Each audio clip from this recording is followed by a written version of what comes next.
meja kan, tidak sampai mengukir bilang. Baik, sekarang kita pikirkan tindakan yang sudah kamu lakukan. Kamu mendobrak meja, kira-kira sudah sesuai dengan keyakinan kelas kita belum? Menurut kamu keyakinan kelas apa yang sudah kamu langgar? Ya betul. Menurut kamu saling menghormati sama teman itu penting atau tidak? Baik, kalau menurut ini keyakinan apa yang harus kamu lakukan pada saat kamu sedang marah? Terus?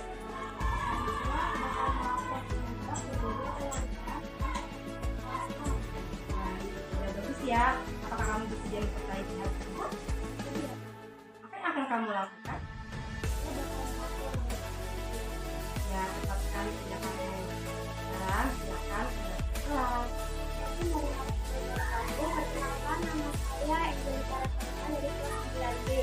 Saya sangat senang sekali karena diajak berdiskusi oleh guru dapat mengendalikan diri dari amarah karena perilaku teman satu kelas. Saya harus banyak belajar bersabar dan menghormati teman-teman.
Bismillahirrahmanirrahim. Assalamualaikum warahmatullahi wabarakatuh. Waalaikumsalam warahmatullahi wabarakatuh. Rabbi kun. Ya pun. Hamdan wa syukurillah. Puji syukur kehadirat Allah atas nikmat sehat yang diberikan sehingga pada kesempatan hari ini kita masih dapat berkumpul dalam acara diseminasi budaya positif. Tak lupa pula kita sanjungkan sholawat beserta salam kepada Nabi besar kita, Nabi Muhammad Sallallahu Alaihi Wasallam. Semoga kelak kita semua mendapatkan syafaatnya di yaumil akhirat. Amin, amin ya robbal alamin. Yang terhormat Ibu Kepala UPTD SMPN Satap 2 Pesawaran, yang saya hormati Bapak Ibu Dewan Guru UPTD SMPN Satap 2 Pesawaran. Perkenalkan, saya Wulandari selaku pembawa acara akan membacakan susunan acara. Yang pertama, untuk mengawali acara, marilah kita mengucap lafaz basmalah. Bismillahirrahmanirrahim. Acara selanjutnya yaitu sambutan Ibu Kepala UPTD SMPN Satap 2 Pesawaran, yang pada kesempatan kali ini diwakilkan oleh Bapak Wakil Kepala UPTD SMPN Satap 2 Pesawaran, Bapak Danang Pramono SPD. Kepada Bapak Danang Pramono SPD disilahkan. Assalamualaikum warahmatullahi wabarakatuh. Terima kasih atas waktunya yang diberikan kepada saya. Puji syukur kehadirat Allah Subhanahu wa Ta'ala, yang mana pada hari ini kita masih diberikan kesempatan, kekuatan untuk hadir di sini bersama-sama. dalam rangka mengikuti diseminasi Ibu Suminawati dengan judul menyebarkan pemahaman dan penerapan pengalaman budaya positif oleh Ibu Suminawati SPD CGP Angkatan 11 Kabupaten Pesawaran UPTD SMPN 1 Angkatan 2 Pesawaran. Dalam hal ini kita merasa bersyukur, alhamdulillah ternyata salah satu guru kita ada yang mendapat kesempatan emas untuk mengikuti pendidikan CGP Angkatan 11 Kabupaten Pesawaran ini. Kami berharap ilmu-ilmu yang didapat selama pelatihan ataupun pendidikan bisa diterapkan dengan semaksimal mungkin supaya bisa membawa perubahan terhadap pembelajaran maupun lingkungan sekolah. Tentu kawan-kawan semua, kami mendukung sekali apa-apa yang dilakukan oleh Ibu Suminawati ini, dan kami juga berharap Ibu Suminawati bisa membagikan ilmunya kepada kawan-kawan kita semua dan kita dapat mengikutinya, sehingga apa yang menjadi tujuan daripada Ibu Sumina ini sebagai CGP ini bisa berhasil secara maksimal. Saya kira itu saja. Selanjutnya kita akan mengikuti pemaparan oleh Ibu Suminawati. Semoga dapat diikuti dengan baik dan dilaksanakan sesuai dengan porsinya masing-masing sebagai guru, sebagai pendidik di sekolah SMPN 1 Angkatan 2 Pesawaran. Akhir kalam, wabillahi taufiq wal hidayah. Wassalamualaikum warahmatullahi wabarakatuh. Waalaikumsalam warahmatullahi wabarakatuh. Terima kasih kepada Bapak Danang Pramono SPD. Acara selanjutnya yaitu acara inti yang akan disampaikan kepada Ibu Suminawati selaku calon guru penggerak Angkatan 11 Kabupaten Pesawaran. Kepada Ibu Suminawati, disilahkan.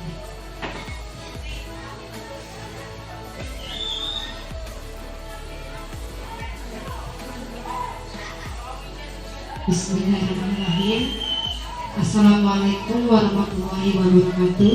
Waalaikumsalam warahmatullahi wabarakatuh. Yang terhormat pada Ibu Kepala Sekolah UPTD SMPN 1 2 Pesawaran dan Bapak Ibu guru yang saya hormati. Terima kasih untuk waktunya pada kesempatan hari ini. Saya akan sedikit berbagi. Kita masih sama-sama belajar, yaitu saya akan menyebarkan pemahaman dan penerapan pengalaman budaya positif yang saya dapatkan di CGP. Sebenarnya mungkin di SMPN 1 2 Pesawaran ini sudah ada beberapa seniornya ya, seperti Pak Dwi, Pak Heru, dan Miska. Beliau sudah lebih dulu mengikuti CGP, dan kebetulan Pak Dwi ini angkatan pertama ya Pak? Pesawaran. Pak Dwi ini angkatan pertama dan saya angkatan ke-11. Mudah-mudahan untuk teman-teman yang belum mengikuti CGP setelah ini akan tergerak mengikuti CGP, karena kebetulan informasinya akan dibuka guru penggerak angkatan 12 ya Pak. Mudah-mudahan Bapak Ibu bisa termotivasi untuk mengikuti CGP. Tapi sebelum masuk ke materi, saya ingin bertanya sedikit kepada guru yang belum mengikuti CGP. Kira-kira kenapa kok sampai sekarang ada alasan tidak lulus atau memang belum sama sekali mengikuti yang namanya program guru penggerak? Silakan berbicara.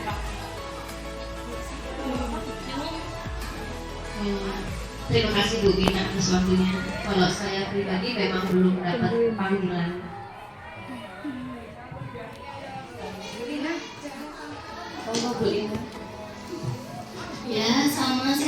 belum mendapat panggilan, belum terpanggil di akumulasi PKB gitu. Mungkin tahun depan atau tahun ini.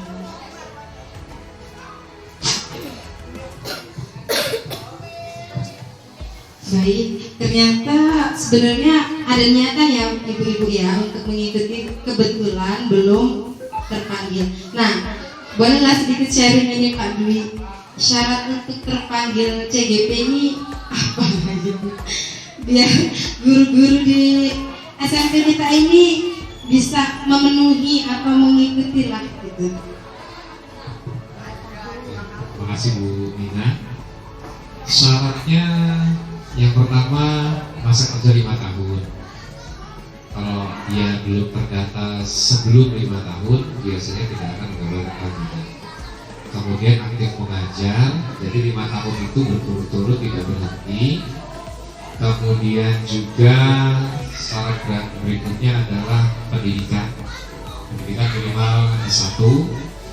Kemudian lagi dia bekerja sebagai guru di pendidikan formal, karena banyak teman-teman dari PAUD yang kategorinya kober, yang punya SIM PKB tapi nggak bisa ikut karena kelompok belajar itu bukan dalam kategori pendidikan formal. Jadi PAUD kalau yang dia bentuknya TK itu bisa, tapi kalau yang bentuknya kelompok belajar atau kober dia nggak bisa. Yang terakhir adalah niat. Terpanggil kalau nggak niat mau ikut juga ya nggak apa-apa. Tapi memang tidak ada kewajiban.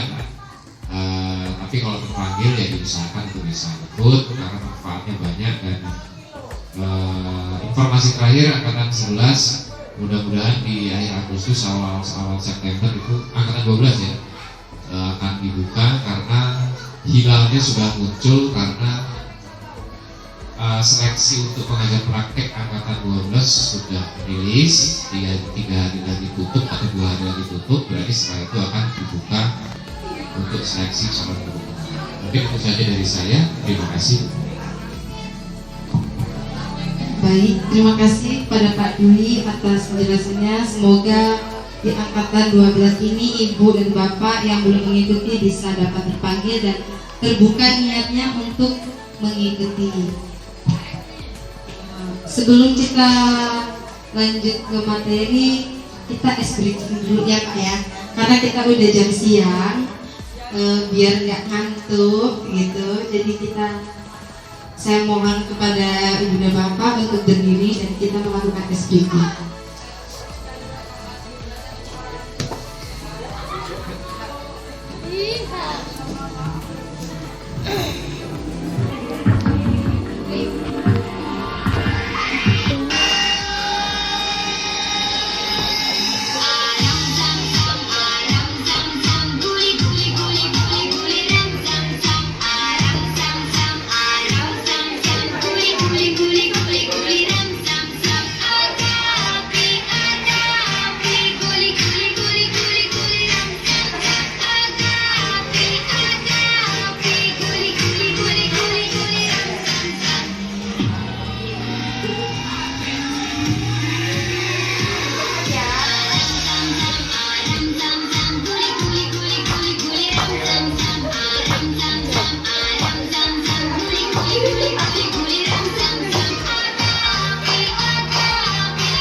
sini.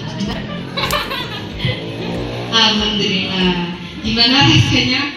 Keringetan? Lumayan. Nah, sekarang kita masuk ke materi. Nah, konsep inti budaya positif itu ada 8.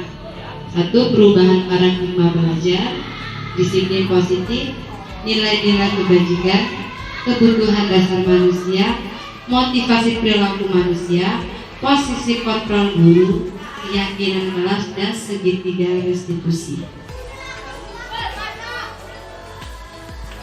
Pembelajaran dengan paradigma baru. Pembelajaran dengan paradigma baru merupakan pelajaran yang dirancang berdasarkan prinsip pembelajaran berdiferensiasi sehingga para siswa belajar sesuai kebutuhannya berdasarkan tahap perkembangan sesuai dari psikologi modern untuk mewujudkan profil pelajar Pancasila.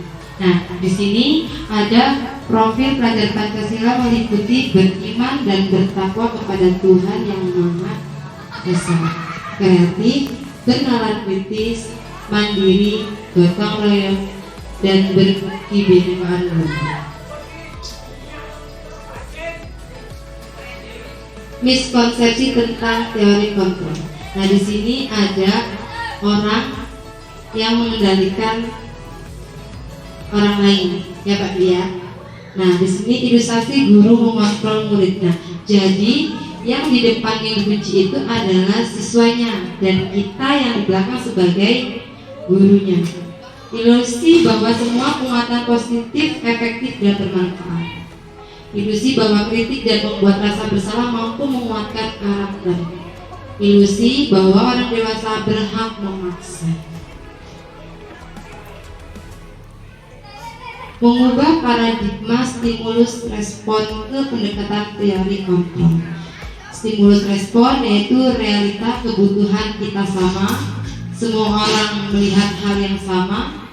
Kita mencoba mengubah orang agar berpandangan sama dengan kita.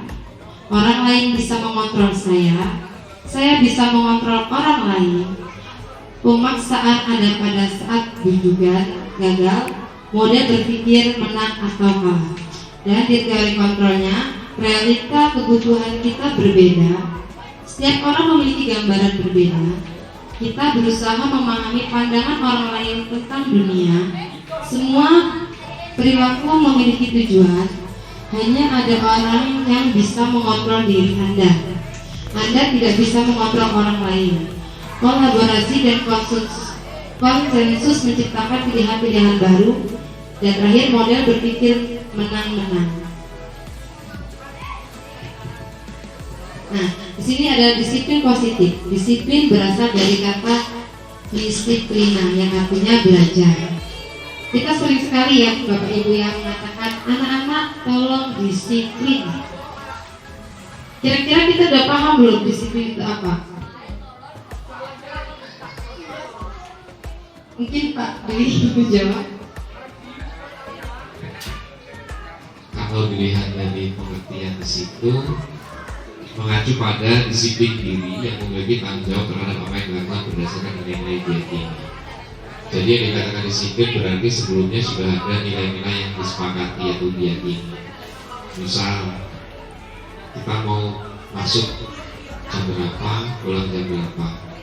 Mungkin disiplin di setiap satuan itu beda-beda.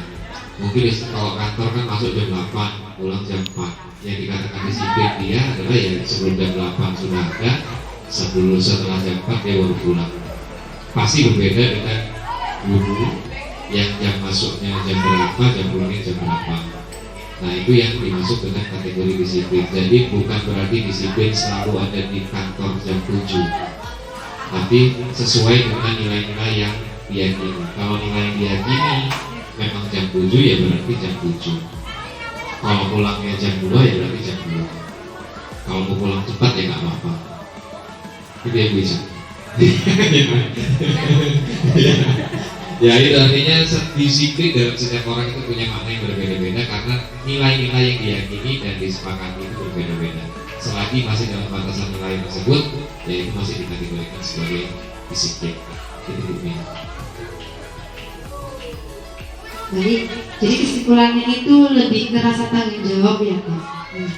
Nah, mudah-mudahan kita sebagai pendidik bisa memiliki rasa disiplin positif untuk memberikan contoh kepada siswa kita.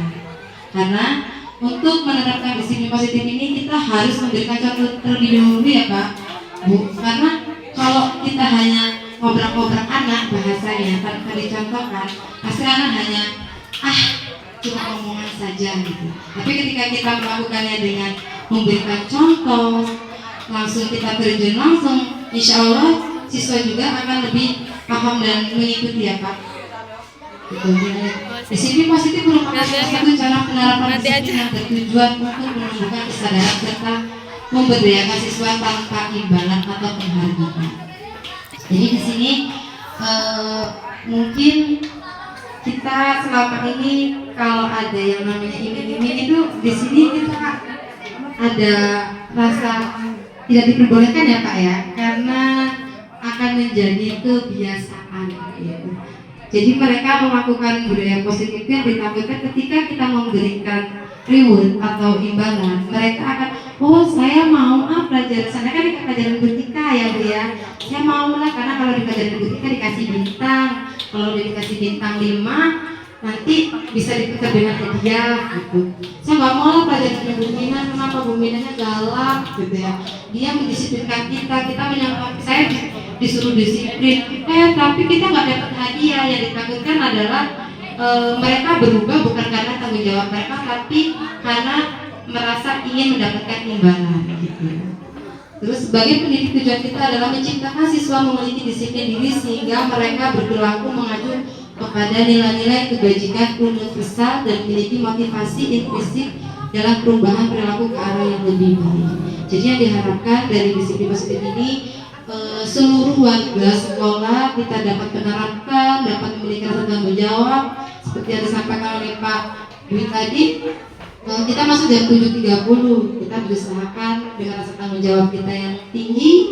Jam 7 kita sudah di kantor dan alhamdulillah kita sudah ketika saya mempelajari modul dari 1 sampai 1.4 ini di SMP Santap 2 ini sebenarnya udah beberapa ya Kak ya Bu yang sudah diterapkan oleh kita, hanya ternyata kita belum tahu aja kalau ini maksudnya inovatif, ini maksudnya ke kolaboratif. Setelah saya belajar itu ternyata ada gitu, dan mungkin tidak terlalu banyak yang harus dirubah gitu. Kayak 5S kita sudah menjalankan, terus sholat zuhur berjamaah kita pun sudah melaksanakan gitu ya.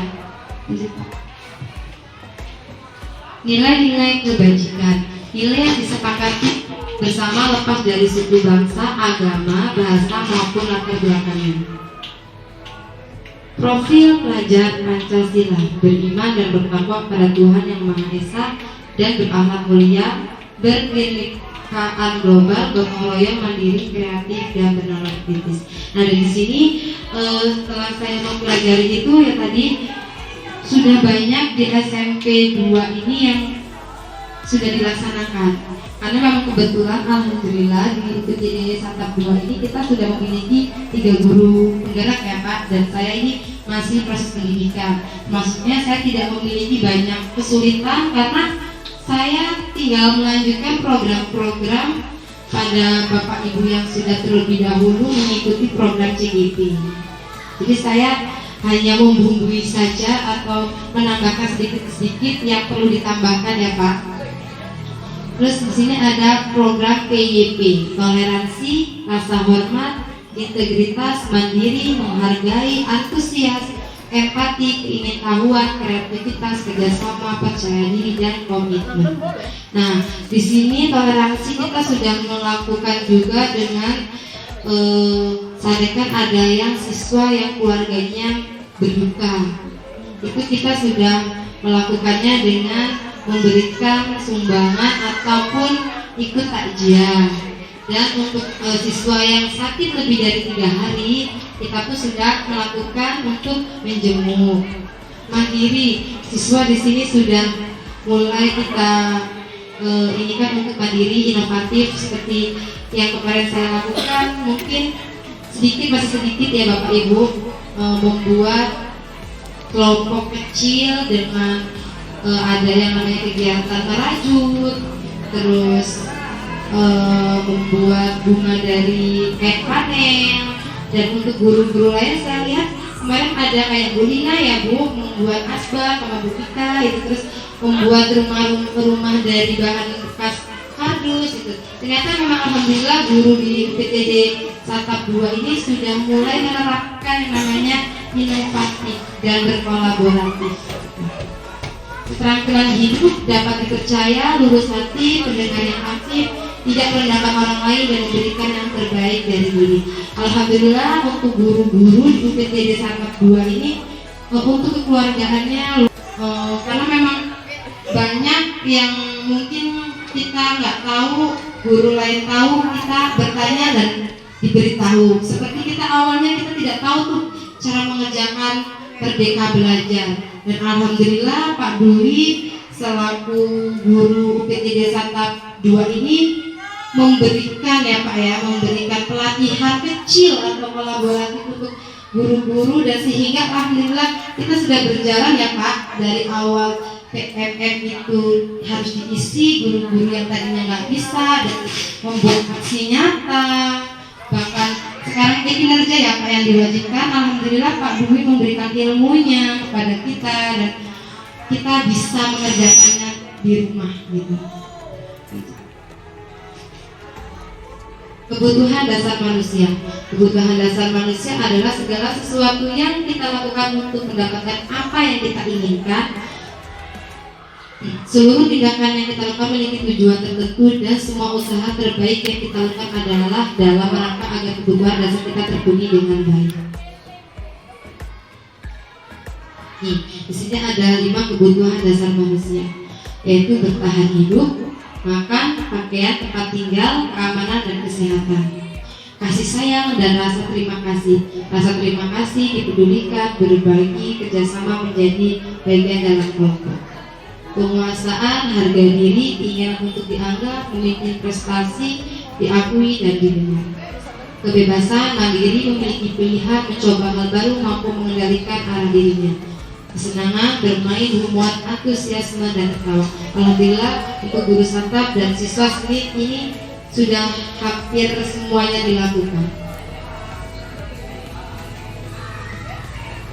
Motivasi perilaku manusia, yaitu untuk menghindari ketidaknyamanan atau hubungan, untuk mendapatkan imbalan penghargaan diri dari orang lain, terakhir untuk menjadi orang yang mereka inginkan dan menghargai diri sendiri dengan nilai-nilai yang mereka percaya. Itu ada motivasi eksplisit dan motivasi implisit. Nah, ke ini dulu Pak tadi. Masuk ke ini. Di sini ada hukuman, konsekuensi, dan restitusi.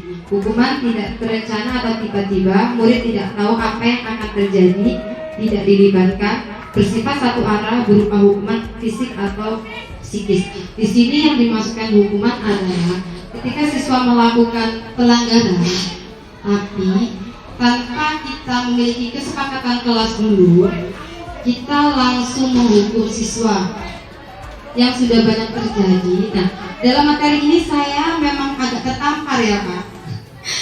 Benar, saya agak tertampar setelah mengikuti CGP. Waktu kepingan pertama saya sempat nangis sama Pak Dika, karena selaku PP saya mengatakan saya sadar diri bahwa saya adalah guru galak.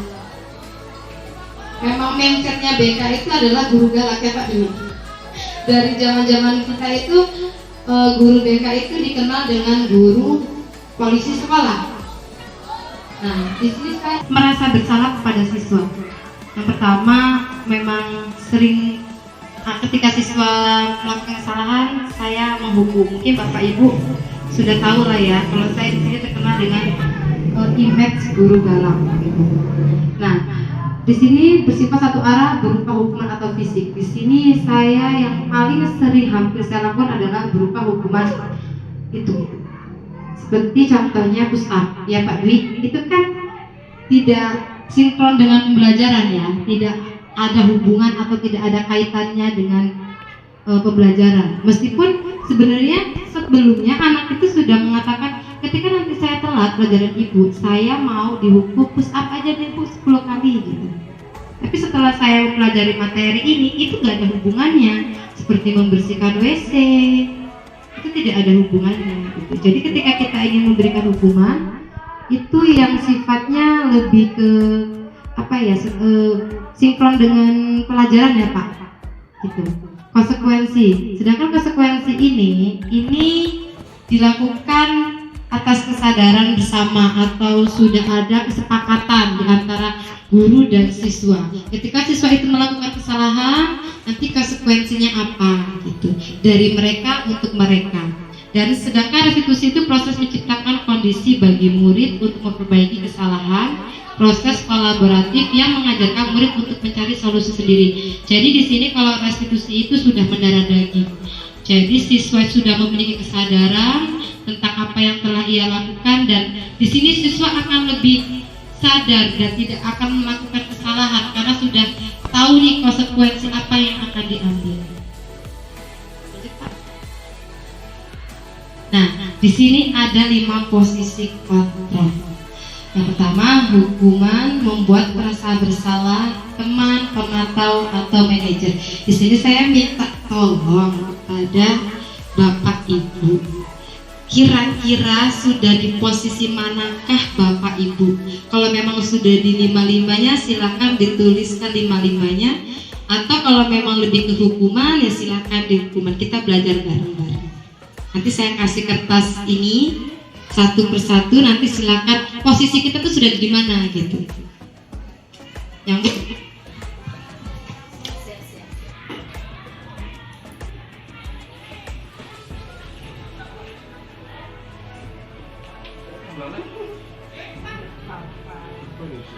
itu kita posisinya sudah ada di mana? Menghukumkah, membuat melakukan kesalahan, atau sudah menjadi temankah? Silakan baca. Inisialnya apa ya? Ini salah satu ibu. Salah satu apa kalau boleh satu? boleh salah satu, tapi kalau memang sudah melakukan semua boleh juga. Kalau udah kayaknya kita tempel di sini aja ya. Kita tempel. Jadi titip menitip ini ya. Boleh yang mana aja? Yang mana aja, yang merasa memang benar-benar sudah dilakukan oleh Bu Ica.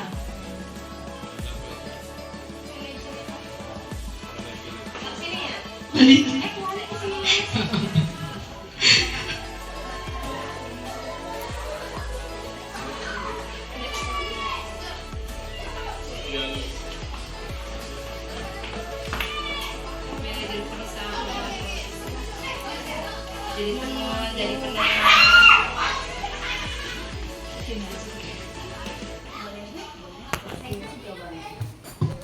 Boleh, mau teman boleh, mau pemantau boleh. Bu Ica, maaf ya Bu. Bu Ica.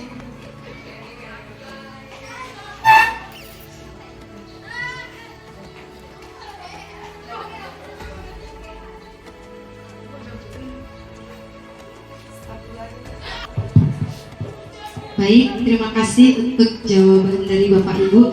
Di sini ada 2 jawaban dari kelima posisi kontrol kita sebagai guru. Yang pertama manajer, yang kedua teman. Tapi lebih banyak menjadi teman. Saya pengen dengar dari yang menjawab manajer, bisa menjelaskan kenapa bisa menjawab sebagai manajer. Ayo Pak Dwi atau Bu Tika? Oh, Bu Tika, boleh.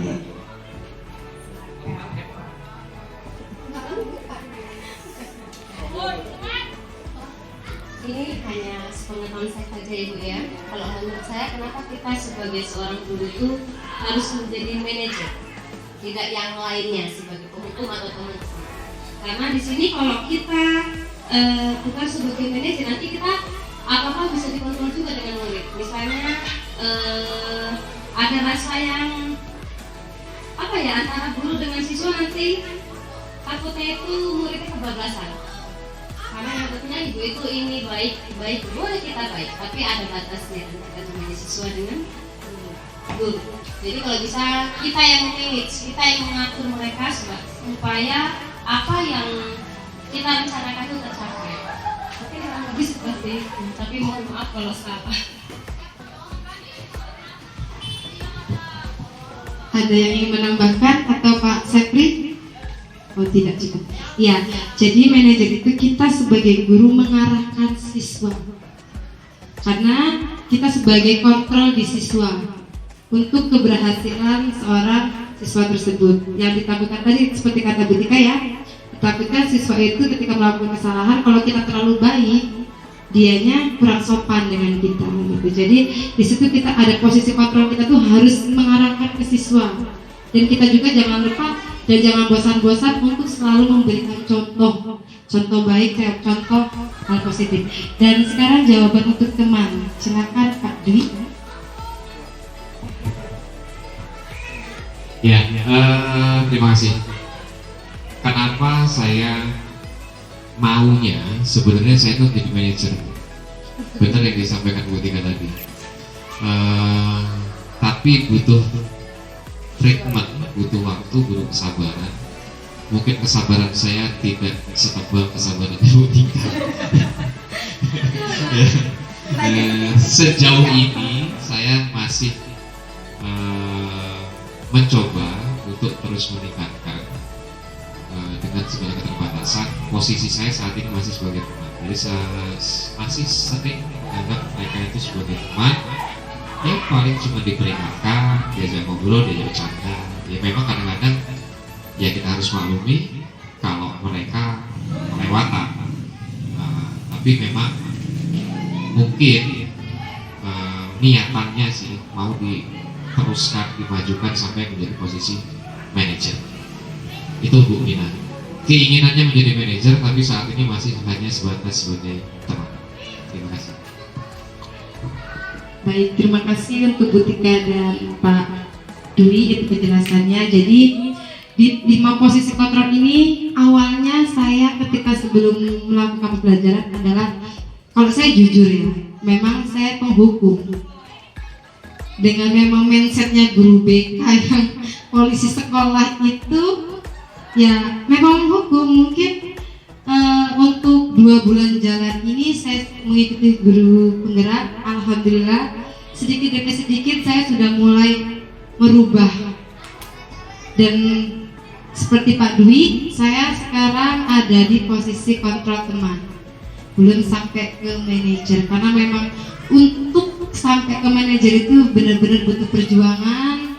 Saya masih butuh banyak belajar, karena kadang-kadang masih maaf yang ngomong, suka masih kadang emosinya tanpa sadar, agak masih galaknya masih dikeluarkan gitu Pak. Jadi saya mohon kepada Bapak Ibu untuk membantu saya untuk bisa menjadi pribadi yang lebih baik lagi, menjadi guru yang disenangi bagi murid. Ya karena memang saya kemarin menjadi fisik ketika di Lokakarya ditanyakan kenapa kok ingin menjadi guru yang disenangi oleh murid gitu. Jawaban saya simpel sebenarnya tapi ngena, dan kebetulan dalam satu kelompok itu ada yang mengalami hal yang sama dengan saya. Saya tipikal orang yang ketika saya masuk mau nggak mau murid harus sudah ada di dalam. Ketika mereka udah telat saya nggak mau tahu gitu, nggak saya tanya langsung dari mana kamu gitu. Saya dengan nada langsung tinggi, nggak saya tanyakan alasan mereka apa gitu. Jadi di sini saya ingin mengubah mindset saya, visi saya itu menjadi guru yang disenangi bagi murid. Dan alhamdulillahnya dua bulan jalan ini Pak, saya CGP sudah mulai berubah. Bahkan mindset yang saya katanya guru galak sudah mulai dihilangkan oleh siswa. Saya masuk dari kelas 7, 8, 9, mereka agak melongo malah Pak. Mungkin karena terbiasa saya galak kali ya, atau gimana ini ya Bapak Ibu. Karena mindsetnya saya itu memang galak. 9 tahun saya belajar di startup itu kayaknya jadi teman itu masih jauh gitu. Saya sempat nangis waktu pendampingan pertama karena saya memang merasa bersalah. Saya itu jauh banget dari yang namanya filosofi Ki Hajar Dewantara, ya itu tuh sangat benar-benar tertampar saya, kayak ya Allah, ternyata selama ini yang saya lakukan itu gak bener gitu loh, banyak salahnya. Menuntut siswa yang harus seperti ini, menuntut siswa yang harus mengikuti peraturan, harus pembelajaran harus mencapai KKM gitu. Pokoknya kalau pelajaran bahasa Lampung, pelajaran IPS, kalau nanti ulangannya di bawah KKM, awas ya gitu. Pasti udah ada mindset ancaman ya, ternyata itu ancaman ya Kak, maksudnya Kak dia. Ya, tanpa kita sadari itu malah menjadi beban siswa. Dan ternyata selama ini satu guru yang bisa menjadi motivasi saya adalah Bu Tika. Kesabarannya itu ternyata sudah, meskipun beliau belum mengikuti CGP, tapi beliau sudah mendalami filosofi Ki Hajar Dewantara. Begitu saya membaca modul 1.1, 1.2, saya langsung terbayangnya ke Bu Tika gitu. Karena memang beliau benar-benar cara menangani siswa yang bermasalah itu dengan kelembutan. Mungkin saya juga dengan menggali permasalahan itu ya dengan bahasa yang agak lembut. Cuma kalau Bu Tika itu sudah kalau bagi saya sudah sempurna gitu, menjadi contoh bagi saya gitu. Jadi dan saya juga Bu Tika jangan bosan-bosan ketika nanti saya nanya ya Pak Dwi, jangan bosan-bosan kalau saya Pak tugas ini aku orang nyambung gitu ya Pak ya. Oke, lanjut.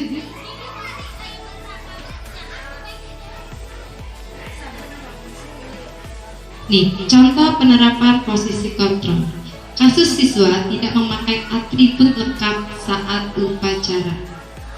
Nah, di sini kita yang harus lakukan adalah hormat pada bendera selama 1 jam. Itu termasuk ke dalam hukum. Berapa kali Bapak Ibu harus memberitahu kamu selalu mengecewakan ibu atau bapak. Itu masuk ke membuat rasa bersalah. Jadi ketika anak disuruh hormat bendera 1 jam, kenapa dikatakan hukuman? Karena memang itu tidak ada hubungannya dengan kasus yang mereka lakukan. Dia, si siswa ini tidak memakai atribut lengkap, tapi diberikan hukuman 1 jam berdiri. Opera kemeng anak wong, kemeng apa? Kita upacara yang gak lama aja kadang-kadang udah mulai pegel ya Pak ya, udah mulai kepanasan. Jadi kedepannya kita perbaiki bareng-bareng. Semoga di sekolah ini tidak pernah terjadi ya Pak ya. Semoga kita menggunakan bahasa yang lebih lembut sebagai teman atau membuat merasa bersalah. Ketika kita berbicara dengan siswa dengan bahasa yang lebih ngena ya Pak ya, bahasanya lebih ngena atau memberikan contoh ya, seperti berapa kali Bapak Ibu harus memberitahu kamu selalu mengecewakan ibu dan bapak. Jadi kan di sini kita sebagai guru adalah sebagai orang tua kedua gitu. Kita bukan untuk menghakimi bahasanya. Jadi di sini kita mengelus, mengemong biar mereka itu merasa, oh yang saya lakukan ternyata salah ya. Oh ternyata memang upacara itu harus pakaian lengkap.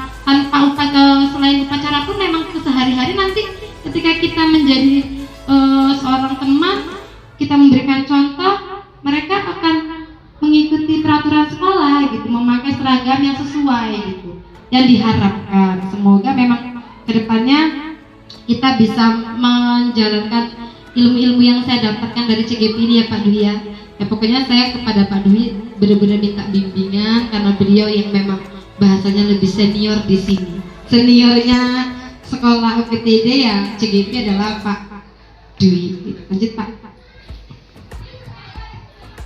Contoh penerapan posisi kontrolnya. Kasus yang kedua ini kasus siswa tidak memakai dulu nih Pak. Itu bisa teman. Nah yang kedua ini ayo dong ikut aturan sekolah. Tolong bantu Bapak Ibu ya. Sekali ini ya sudah, tidak apa-apa, lain kali jangan sampai berbuat seperti ini lagi. Ini kita ngobrol secara kayak kita kayak sama temen, yuk gitu. Bahasanya lebih mengajak, jangan kue gitu. Kamu ini kerjaannya kayak mana, mau jadi apa kamu gitu. Itu tolong mulai sekarang dihilangkan gitu. Karena ternyata tanpa kita sadari ketika kita memaki anak ya bukan nurut, takut dan jengkel. Apa kita mau ketika anak itu sudah lulus, aku pernah zaman SMP, dikenalnya yang jelek-jelek ya Pak ya, ketemu di jalan, emang negur, tapi langsung, hai guruku yang waktu zaman dulu aku pernah dihukum sama ibu itu. Bahkan ada yang merasa sakit hati sampai ketemu sama gurunya di jalan itu nggak mau negur. Bener nggak Pak? Itu bisa jadi karena memang dia merasa sakit hati dengan perlakuan yang pernah kita lakukan gitu. Jadi kita mari sama-sama berubah. Kamu sudah melanggar peraturan sekolah, kamu tahu konsekuensinya. Setelah upacara kamu atributnya dioperasi dan jangan diulangi lagi. Jadi di sini kita sebagai pemantau mengajak siswa tersebut untuk disiplin, mengikuti peraturan sekolah, tahu kalau harusnya itu biasanya kita harus pakai topi. Jadi pakai topi khusus topi sekolah, bukan memakai topi yang biasa gitu. Ketika ada anak yang memakai topi biasa ya kita sebagai teman aja ngobrol, yuk topinya dibuka dulu, lebih ganteng loh kalau nanti pakai topi asli dari sekolah, bawaan dari sekolah gitu. Nanti kalau udah keluar dari jam pelajaran, udah waktunya di rumah, baru bisa pakai topi yang dari luar atau topi biasa. Lanjut Pak. Contoh penerapan nanti sebagai manajer yaitu, apakah kamu tahu kesalahanmu? Kira-kira bagaimana kamu memperbaiki kesalahanmu? Di sini kita memberi umpan balik ke siswa. Jadi dia itu kita tanyakan, tahu nggak kalau dia itu melakukan kesalahan begitu? Apa kamu tahu kesalahanmu? Jadi kita menanyakan, kita mengarahkan ke siswa, dan akhirnya siswa itu setelah dia kita arahkan akan lebih disiplin. Nah, keyakinan kelas. Mengapa keyakinan kelas? Mengapa bukan peraturan kelas? Ada yang tahu? Sebelum masuk ke materi ini, Pak Sekri, Butika, atau Pak Dwi lagi? Oh jangan. Oke, Butika aja deh yang sekarang wali kelas 9. Kenapa keyakinan kelas bukan peraturan kelas? Maka kalau menurut saya Bu ya, mengapa pakai keyakinan kelas? Karena kalau keyakinan itu dibentuk dari, misalnya dari siswa, dari pendapat, dari pendapat siswa pengennya seperti apa. Karena kalau mereka sudah berkeyakinan itu, maka mereka akan berusaha sebisa mungkin untuk tidak melanggar. Tapi kalau peraturan itu datangkan bisa dari wali kelasnya pribadi sendiri, bisa jadi murid hanya melanggar, mungkin nggak sesuai dengan apa yang diinginkan mereka, tapi dalam masih yang lurus. Menurut saya kurang lebih seperti itu.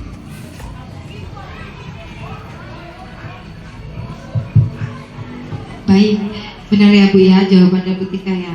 Kalau kenapa ya keyakinan kelas bukan peraturan kelas? Jadi kalau keyakinan kelas itu dari siswa untuk siswa. Ya Pak Dwi. Jadi dari siswa untuk siswa kita memberikan apa nih yang bisa dilakukan ketika melakukan pelanggaran gitu. Dan ada kalimat positif maupun negatif. Kalau peraturan kelas itu masih menggunakan kalimat negatif ya Pak. Kalau sudah keyakinan kelas itu kalimat negatif itu sudah dirubah ke yang lebih positif. Begitu ya Bapak Ibu. Mungkin yang wali kelas bisa nanti membuat keyakinan kelas untuk diterapkan atau ditempel, dibuat di karton biar setiap kelas 7 A, B, 8, A, B, dan AB tahu nih ketika melanggar konsekuensi apa yang didapatkan gitu. Dan keyakinan kelas ini itu pun meskipun dari mereka jangan sampai ada tetap kalimat hukuman. Keyakinan kelas yang kita buat itu memang masuk ke peraturan tapi lebih yang mengarahkan kepada siswa ke hal yang positif begitu. Pembentukan keyakinan kelas bersifat abstrak berupa pernyataan universal dibuat dalam pernyataan positif sedikit saja agar mudah diingat sesuai dengan kondisi kelas dan sekolah sehingga mudah diterapkan. Semua warga sekolah atau warga kelas dilibatkan saat membuat keyakinan kelas. Contoh kecil, saya mau ke negatif 1 saja. Jangan ribut di kelas. Itu kalimat keyakinan kelas yang negatif ya Pak. Kalau untuk ke positifnya apa lebih baiknya? Tadi jangan ribut di kelas, itu kan kalimat negatifnya. Kita buat ke positif untuk keyakinan kelasnya. Diam ketika berada di kelas atau saling menghormati sesama teman. Jadi bahasa jangan ribut itu dihilangkan. Lanjut Pak. Itu salah satu contoh saja ya Bapak Ibu. Nah, di sini ada segitiga restitusi. Suatu proses dialog yang dijalankan oleh guru agar dapat menghasilkan murid yang mandiri dan bertanggung jawab. Ada 3 tindakan, yaitu validasi tindakan yang salah, menanyakan keyakinan, menstabilkan identitas. Menstabilkan identitas berdasarkan prinsip pembuat kesalahan adalah bagian dari proses pembelajaran. Berbuat salah itu wajar. Tidak ada manusia yang sempurna. Ibu bapak juga pernah melakukan itu. Ibu bapak tidak mau mencari siapa yang salah, tapi ibu bapak ingin mencari solusi dari permasalahan ini. Kamu berhak merasa begitu. Nah, ini termasuk ke dalam contoh kalimat yang bisa kita lakukan ketika menghadapi siswa yang bermasalah atau melakukan kesalahan, baik dalam belajar atau saatkan jam-jam rawan ya. Biasanya kita karena full day, biasanya jam setelah sholat berjamaah itu kan mereka mager ya Pak ya, kadang ada yang bolos. Nah, ketika kita menangani, kita bisa menggunakan kata ini. Berbuat salah itu wajar, Bapak Ibu juga pernah mengalami. Jadi jangan kamu ini, jangan pernah menghakimi. Saya selalu ingat di situ. Pokoknya sekarang kalau namanya mau memanggil siswa, ingat-ingat jangan sampai ya mental mereka itu dijatuhkan, jangan sampai saya salah ngomong. Jadi kayak gimana Pak ya? Jadi kayak was-was gitu loh. Jadi saya berkaca kepada diri saya. Iya, saya di dalam segitiga restitusi kemarin saat elokasi nih Pak, sedikit cerita ya. Ada kasus satu siswa yang sepatunya diambil oleh guru. Saya langsung flashback. Saya langsung bilang, ya Allah, ini pengalaman saya. Fasilnya ketawa Pak. Kok bisa, kata teman-teman. Saya dulu zaman SMA, katanya yang penting sepatunya hitam. Ya kan Bapak Ibu ya? Sepatu katanya yang penting hitam. Saat itu sepatu saya sudah hitam. Salahnya di mana? Sepatu saya sepatu balet. Yang diminta sekolah sepatu tali. Di situ tidak dijelaskan, hanya dijelaskan peraturan sekolah menggunakan sepatu berwarna hitam. Karena zaman masih SMA dan sekolah saya, alhamdulillahnya waktu itu sekolah masih merintis. Saya itu termasuk sekolah yang baru buka gitu masuk. Dengan PD-nya sepatu baru beli diambil. Marah dong. Anak-anak zaman SMA kan egoisnya masih tinggi ya Pak ya. Marah saya. Kata teman, Min, sepatu kamu kena. Loh kok bisa? Sedangkan saya di situ adalah OSIS. OSISnya delegakan. Saya OSISnya di situ. Saya datengin. Sampai sekarang Pak melekat. Oh bapak itu gitu. Sepatu saya nggak cuma diambil, dibakar. Itu termasuk kehukuman karena dari awal tidak ada kesepakatan. Kesepakatan hanya sepatu berwarna hitam, tidak ada kesepakatan. Ketika nanti diambil sepatu akan dibakar. Pulang nyeker. Ditanyain sama bapak, sepatumu mana? Sepatumu baru beli. Sepatuku dibakar karo guru gitu. Dan sampai sekarang kita teringat gitu. Mungkin hal sepele ya Pak. Mungkin hal sepele menurut kita, mungkin bagi guru itu hal sepele gitu. Masih bisa beli lagi gitu. Dan saya sampai mikir, oh saya harus kuliah. Sampai kuliah BK pun saya termotivasi sama guru BK di sekolah saya SMA itu. Dia nggak pernah menghukum. Kok beda ya saya gitu. Cobalah saya mau kuliah BK, saya pengen tahu sih, pengen belajar dekat dengan orang, Ya karena awalnya sepatu saya yang diambil itu dibakar, bukan hanya di ini. Jadi kalau ketemu sama bapak itu negor, Pak gitu, masih ingat gak Pak sama sepatu saya yang dibakar? Kayak gitu. Karena ya mindsetnya teringat, bahkan sampai sekarang sudah berumah tangga dan menjadi guru, kadang masih kecolongan Pak. Gak sadar kalau kita menghukum siswa itu ternyata menyakiti siswa. Mungkin saat ini dia gak merasa tersakiti gitu, tapi mentalnya yang kena. Ternyata ya mental itu yang bahaya ya Pak, ternyata ya. Makanya banyak yang siswa ada yang sampai membunuh guru, yang saat ini ya mungkin ada perlakuan di belakang itu yang kita tidak tahu ya. Nauzubillah min dzalik ya gitu. Kalau lihat apa namanya siswa ada yang sampai berani sama guru, ya itu mungkin puncaknya ya Pak, atau kayak gimana itu ya. Mungkin memang puncaknya sudah sering disepelekan atau sudah sering dibikin sakit hati begitu. Lanjut Pak. Itu hanya sedikit contoh saja ya dari pengalaman. Terus berdasarkan prinsip setiap perilaku berupaya memenuhi suatu kebutuhan tertentu. Di sini ada pertanyaan, kamu pasti punya alasan mengapa melakukan hal itu. Padahal kamu bisa melakukan yang lebih buruk dari ini ya. Kamu patut bangga karena telah melindungi sesuatu yang penting buatmu. Kamu melakukannya karena mempertahankan sesuatu yang penting bagimu.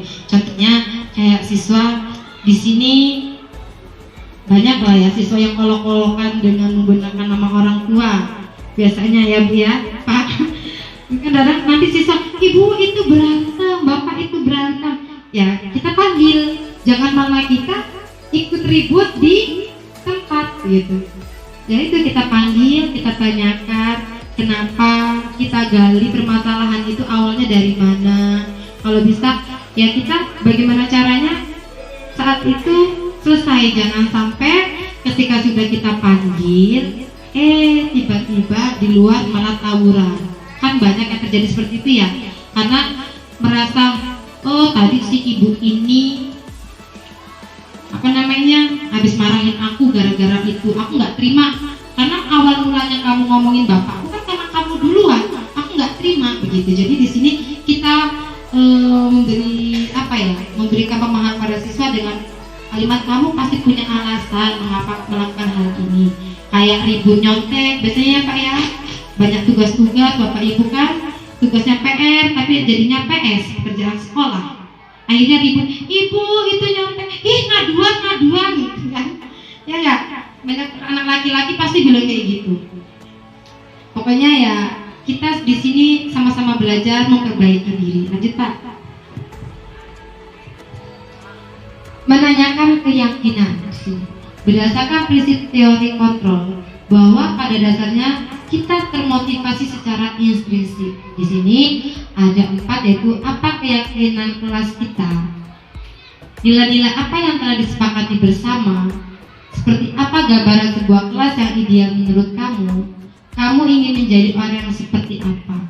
Nah, di sini kita menanyakan pada siswa, kan kita sudah membuat keyakinan kelas ya. Setiap kelas itu sudah ditempel, kira-kira keyakinan kelas apa yang sudah dilanggar.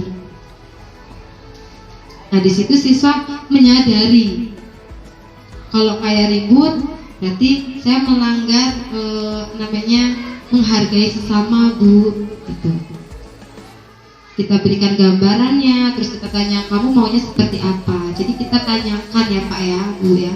Kita tanyakan lagi. Di sini kita hanya memberikan tanggapan ke siswa, sebaliknya siswa yang dari solusinya dari siswa kembali ke siswa gitu. Jadi mereka yang bermasalah, mereka yang memberikan solusi, mereka yang berdamai dengan permasalahan tersebut. Nah, penutup, sebelum ditutup ada yang ingin ditanyakan?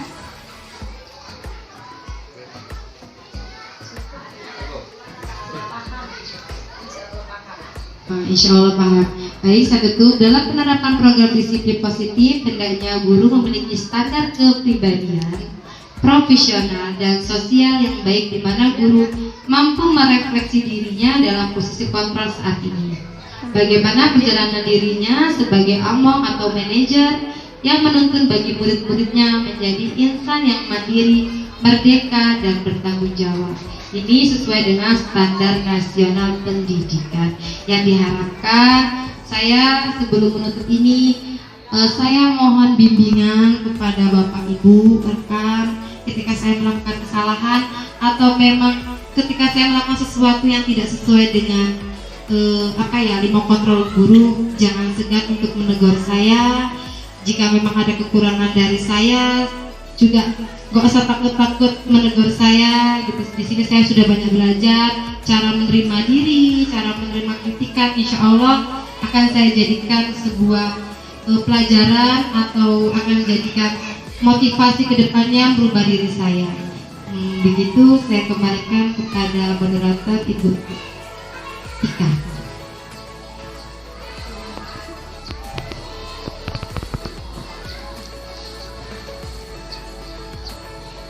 Terima kasih Bu Mina. Dengan begini sudah waktunya di penghujung acara, ya. Semoga kedepannya kita semua dapat menerapkan apa itu budaya positif, ya, dan dapat memberikan pengimbasan yang baik untuk sekolah kita. Marilah kita tutup acara ini dengan membaca lafaz hamdalah. Alhamdulillahirabbil alamin. Saya selaku pembawa acara mohon maaf jika ada kata-kata yang kurang berkenan. Wassalamualaikum warahmatullahi wabarakatuh.